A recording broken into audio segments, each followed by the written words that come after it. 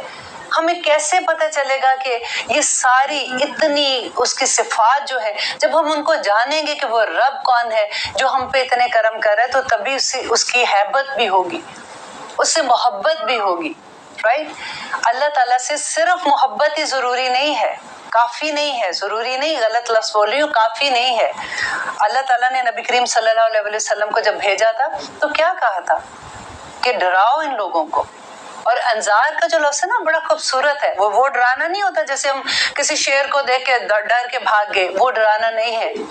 انذار کے اندر جو ڈرانا ہے نا، وہ بالکل وہ ہے جو ایک ماں اپنے بچے کو ڈراتی ہے، جس میں محبت بھی ٹھاٹھے مار رہا ہوتا ہے، اور اس کے ساتھ ساتھ بچوں کو ڈرا بھی رہی ہوتی ہے، مت کرو، کتنی دفعہ منع کیا ہے، اس سے چوٹ لگ جائے گی، سنتے کیوں نہیں ہو؟ لیکن اندر تو محبت کا جذبہ ہوتا ہے نا۔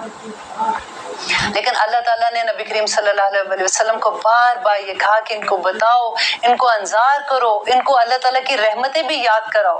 یہ بار بار آپ ہسٹری تو کھول کے دیکھیں اپنی، آدم علیہ السلام سے لے کر اب تک اللہ تعالیٰ نے جو 1,24,000 پیغمبر بھیجے، جو کتابیں بھیجی، پھر ہم بار بار بھٹک جاتے ہیں۔